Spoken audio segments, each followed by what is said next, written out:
Right, so let me show you a game where I actually won against the extreme AI. I played as Vikings. My opponent was Aztecs once again, just like the previous game. And believe it or not, this time I did not get my butt kicked.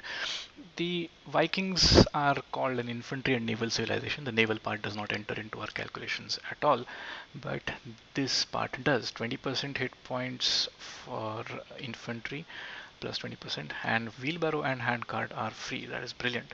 And the berserk and its tendency to regenerate are also wonderful. The chieftain's unique tech that the infantry will deal bonus damage to cavalry does not enter the equation here again, because my opponent's Aztecs are of course a Mesoamerican civilization who do not have cavalry at all. So more is the pity.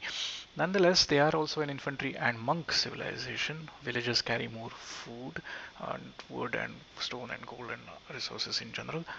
Military units are created quicker, and they start with extra gold, and they have this Jaguar warrior, which is a very nice counterpoint for my berserks as well. Jaguar warrior is strong against infantry. So that is that. Also, the relics generate more gold for the Aztecs, and greater infantry attack, just like my Viking infantry. So let's get on with it. Let us start this game. I have once again uh, I'm going to have my usual way of going about. I'm just going to speed up these first few minutes, the usual stuff where two houses are built by the original three villagers. Then I ensure that food gathering continues unabated, and after 7 villagers on sheep, the eighth goes to fetch this rhino. The rhino luring is tougher because he is quicker as well than the boar. At least that is the impression that I get. More sheep found, and zebras and ostriches as well. So you know that I'm going to send some villages there soon enough. Another rhino over here meanwhile. Uh, so that will be the next one to be fetched. And this is pretty similar so far to the previous game, where I managed to beat the AI to the punch as far as aging up, moving from the Dark Age to the Feudal Age is concerned. Now I've run out of sheep apparently, so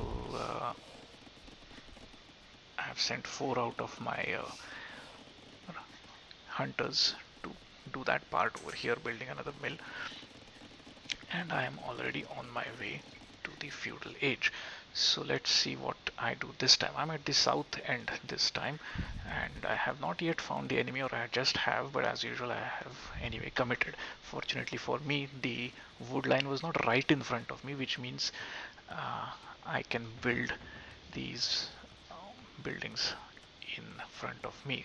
A lion has spotted my villagers, so that's some time wasted and hit points lost as well. Meanwhile, the scout has found my enemy, and my location is not bad. The only smart thing I've done about building these buildings is that I have built them on the other side of this hill, which means that I can place a watchtower over here on the hill, which will add to its potency. Other than that, so far everything is the same. I will build a mine over here. I should have by now already. It's a good idea, but it's okay. I tend to use these hunters that have gone after the deer or ostriches or zebras or whatever. I tend to use them for gold mining as soon as they are done with that. At least that is my usual approach. So this guy has built the barracks, and I have forgotten about him. I will eventually ask him to build, here, there we go, an archery range. And researching the double bit axe is pretty much the first thing that I do as soon as feudal age research is complete. Being Vikings, of course, I don't need to research the handcart.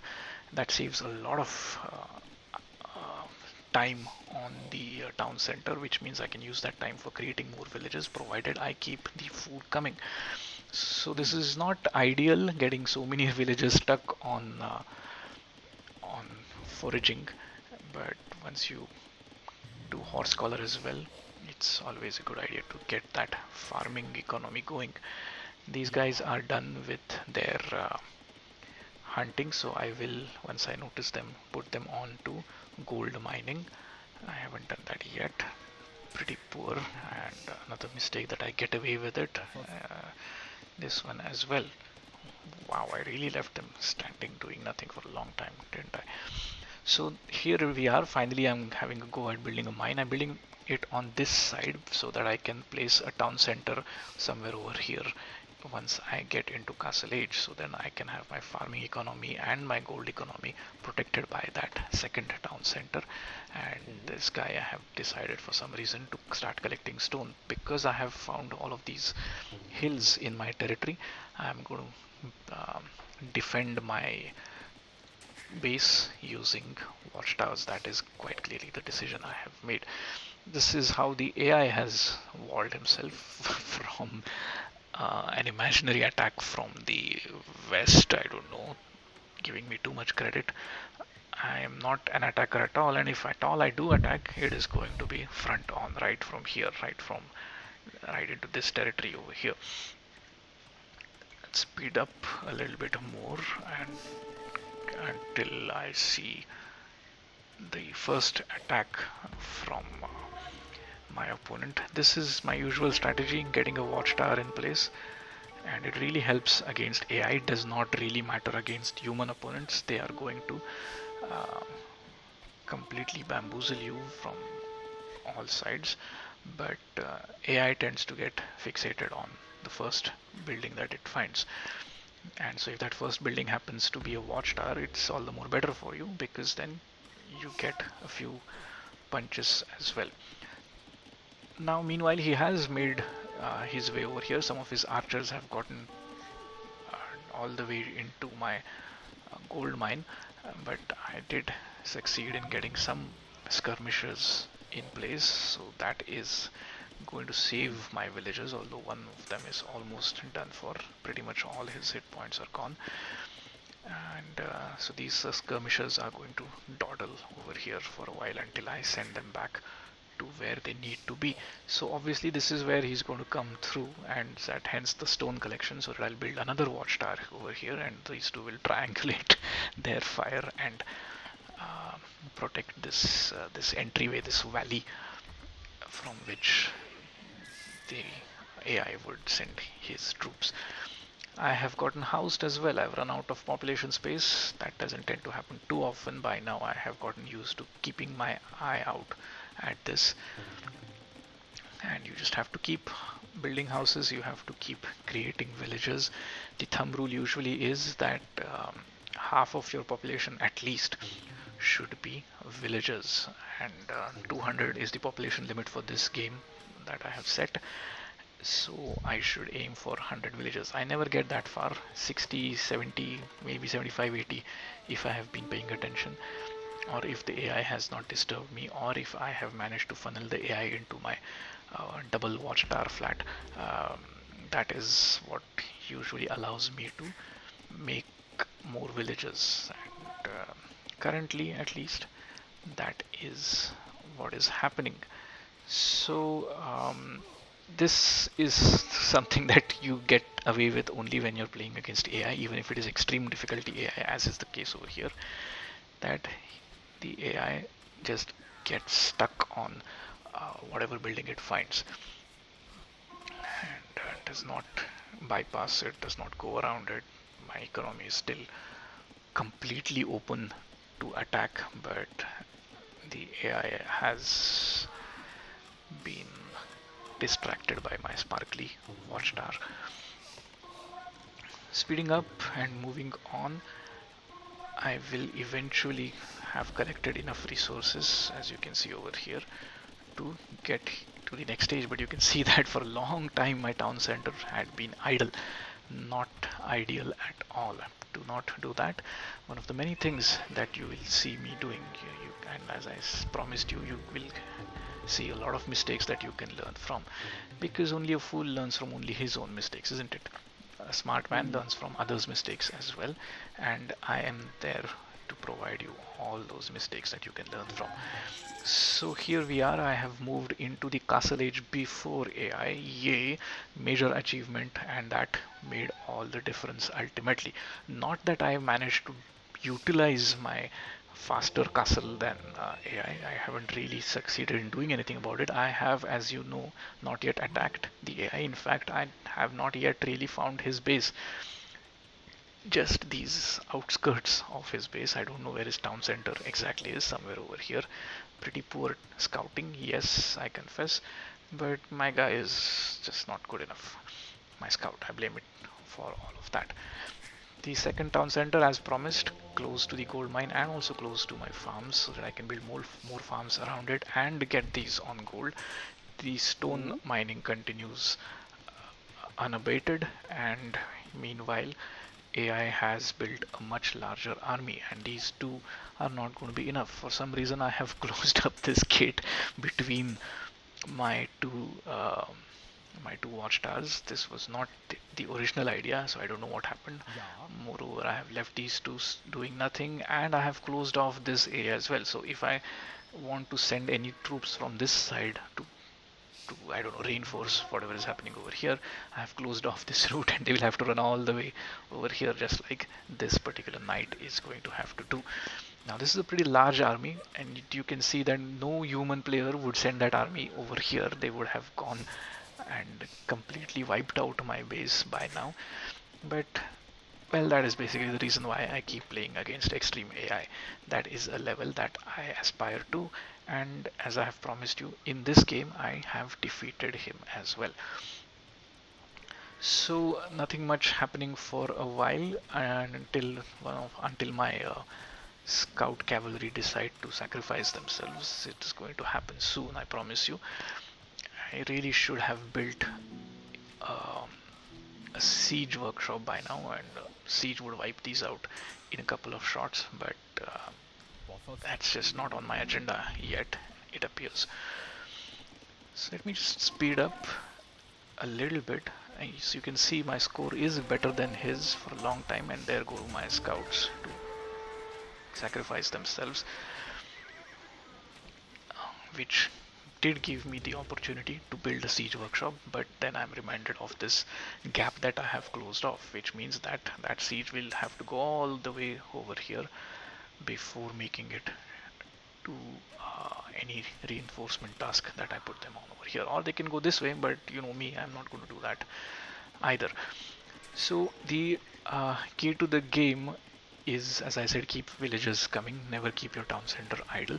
But the second thing is that get better at multitasking. You should really be much better at multitasking than what I am, and you should not make these ridiculous errors causing you to build a castle in a nice location but take your villagers in the firing line in order to get there. So this villager has found a gap between these buildings and has managed to get across, but this poor guy is going to have it difficult.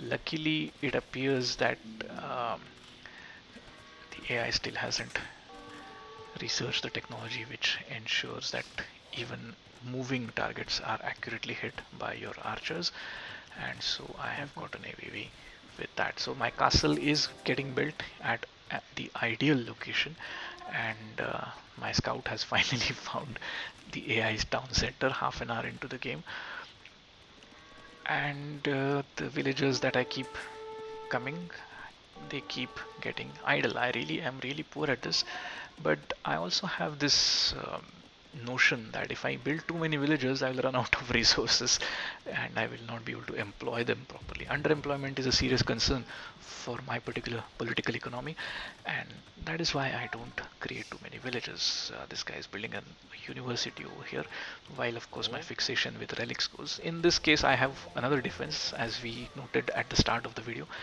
Aztec relics generate more gold than any other civilization, so I have to keep those relics away from my opponent, and that is the reason. Now I have this one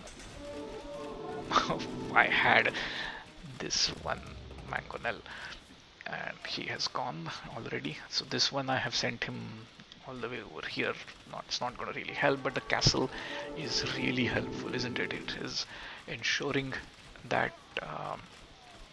the AI remains engaged over here and loses quite a few units, especially because of its location, that it is located on top of a hill. Nonetheless, AI has gotten rid of two of my three villagers who were doing the all the building for me over there, while my economy shudders along quietly, very slowly, gradually building up. It is the problem that one of the many problems that I face with this game is that there are so many beautiful things to do, so many things to research at the university and at the blacksmith and all the military buildings as well and the castle as well. There's so many things to do that I like doing, and I prefer doing those rather than finishing the game early. All the expert videos that I have looked at, not just Spirit of the Law, who is of course my favorite as I've said before, but everybody else as well, they advise you to keep attacking the AI right from the start. Don't let him settle, don't let him boom, don't let his economy get ahead of yours. So I don't like attacking. I'm a very peace-loving kind of guy. So you will never see me um, initiating the conflict. The first attack is never by me, but I wait for him to attack, and then I have this as if I'm going to go to the United Nations and show them that what I'm doing is retaliation, and that is how I do it. That allows AI to boom, but that also allows me to do all the research that I like to do to improve my units in case I ever decide to use them. Now, I have still not started Imperial Age research. Here we go, finally, although I had so many resources, plenty of food. For once, I have gone past the 60 mark, 60 village mark before starting researching on the Imperial Age. So, this has been um, a strategy that has proved to be fruitful, at least in this particular game. These two watchtowers and this castle has protected my economy. Only against AI, as I keep repeating, anybody else would have wiped me out a long time ago. So, as promised, this does appear like a game that I am going to win uh, with uh, with four of the five relics already garrisoned, and here comes the fifth one. So I have kept all the relics away from the Aztec monks, who benefit much more than everybody else, as I said. And I have also, for some reason, forgotten to protect my own resources. See, here's what I mean. When you create so many villagers, you run out of resources, and then you go and steal your opponent's gold, as the AI is doing in this particular instance. That's why I don't create so many villagers. There simply isn't enough stuff available. This town ain't big enough, ain't resourceful enough for the two of us, or for 100 of villages.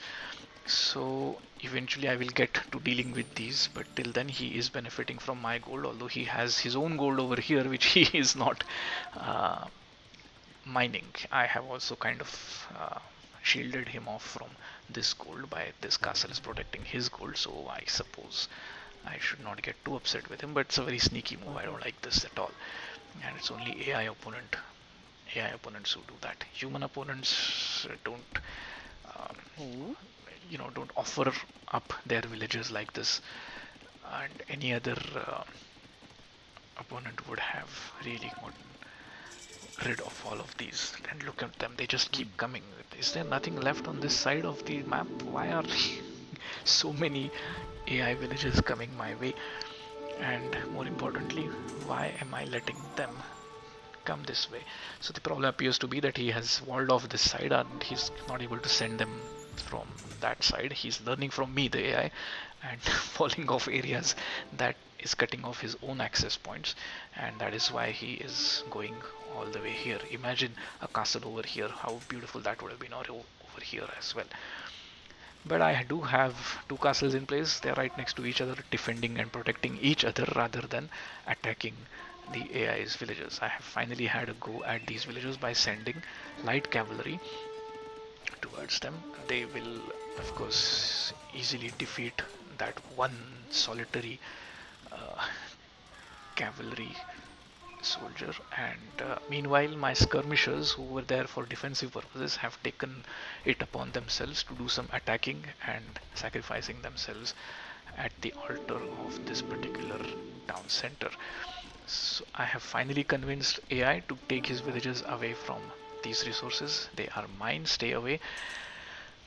And the score keeps on increasing. My economy has largely been protected except for that early sortie by his archers. Most of my economy has been unharmed, and all this gold that these 5 relics are generating, that helps as well. I have made my way to 70 villages. This is really pathetic. I should have been on 100 by now. As you can see, my town center, both of my town centers are idle because I am too busy, I don't know doing what. So multitasking is crucial for winning these games, and I would like to actually say that your multitasking capabilities are revealed by this game. If they are not improved, they are definitely revealed, and you can, if you like to assess yourself, this is a very good game to find out about yourself, what kind of things you do. Are you a defensive person like me and you just wait and wait and wait, or you are just forced into a defensive position because you're so poor at multitasking? So you learn a lot of things about yourself by playing these games. And what I have learned about myself and how I like to play this game is to build as many castles as possible and get them to generate trebuchets. Trebuchets are my favorite Age of Empires unit, and I use the trebuchets protected by all of these skirmishers. So you put these skirmishers on in a defensive mode and guard the trebuchets using them, and those trebuchets then invite the enemy army towards you. I can simply unpack the trebuchets over here and attack these buildings, and the AI will send his troops to attack the trebuchets, and then I can pick them off. That is my way of playing Age of Empires. There are times when I have experimented with being a bit more attacking, but this is not one of those days. Look at this guy all the way from this siege workshop. This particular battering ram is making its way gradually to get rid of this mining camp. The AI keeps sending villagers here for some reason. Now he's sending a few in the range of my castles as well, and I hope I pick off some of them. Here we go. And I have gone past 75 villages, which is a major achievement for me, and I still have kept them idle. 5 of them, 4 of them now.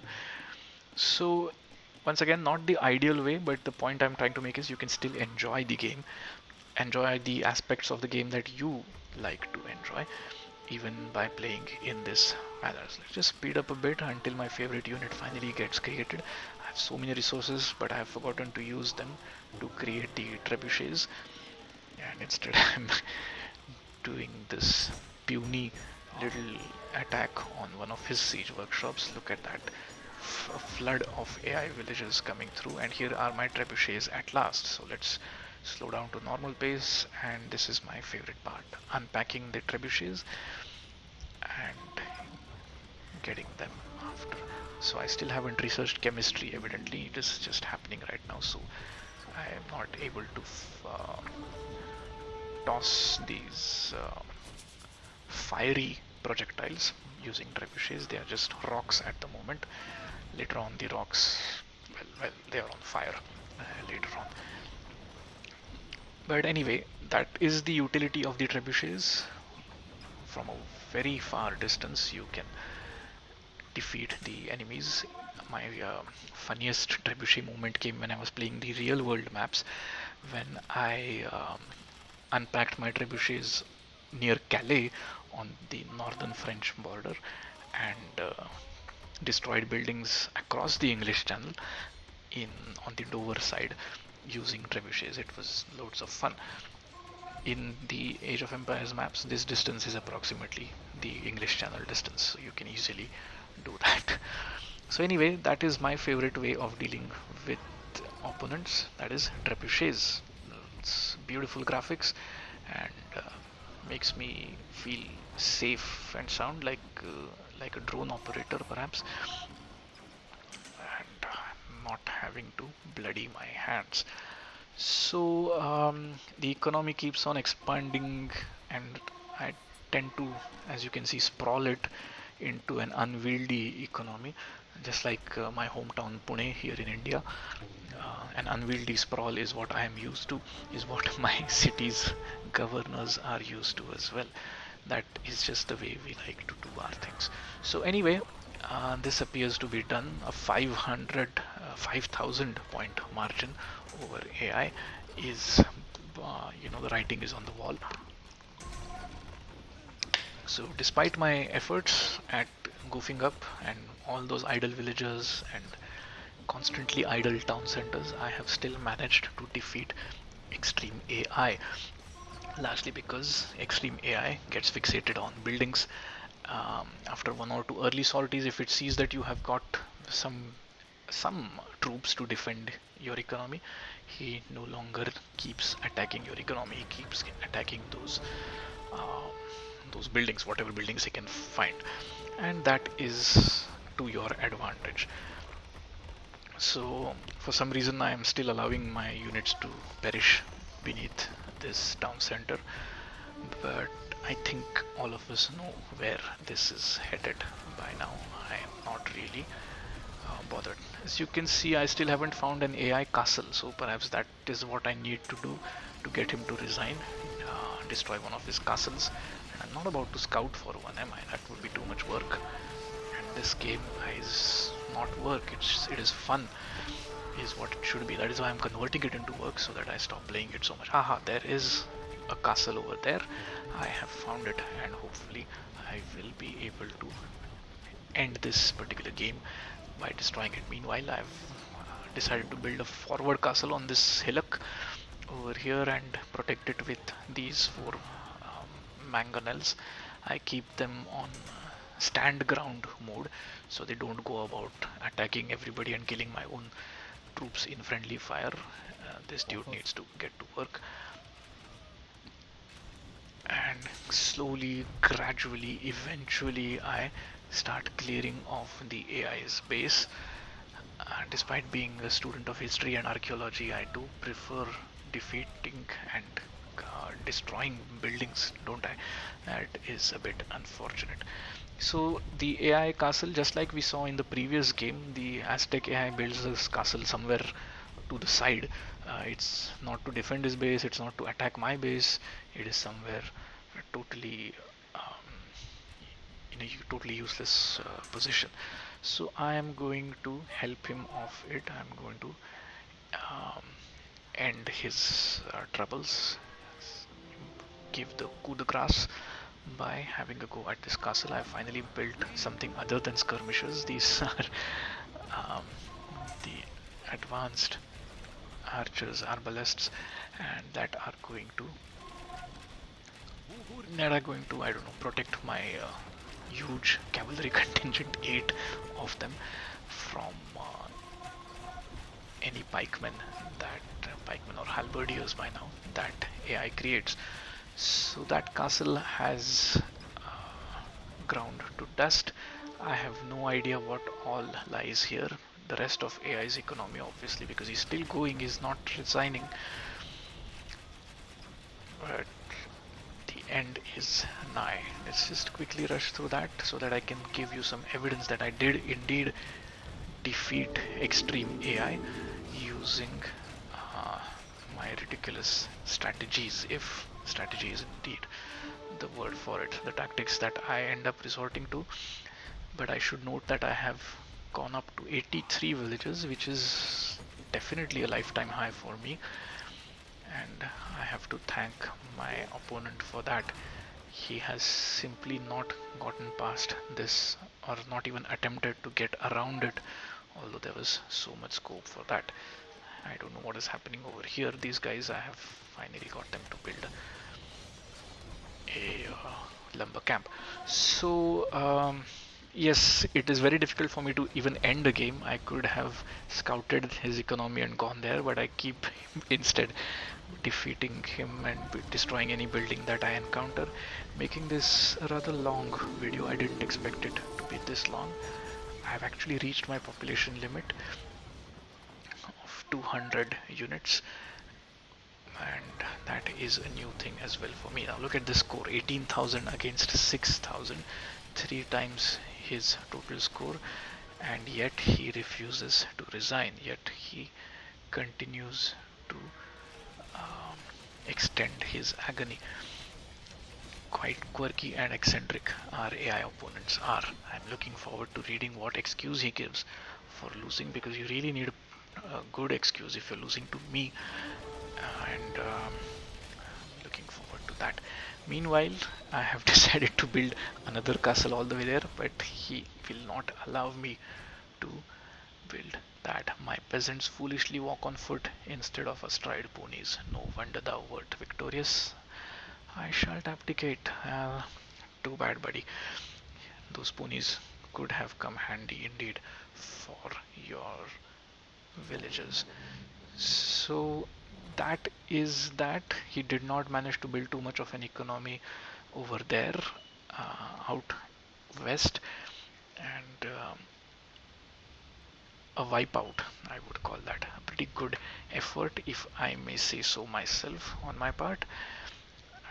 Of course, when you completely destroy the enemy, all your stats are going to look as good as this.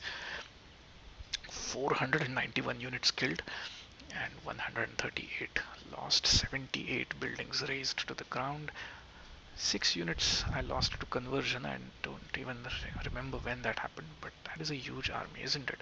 More than half my population limit on on the troops.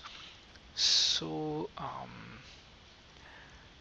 the villager high 123 seems to be the AI's favorite number. We saw that in the previous video as well.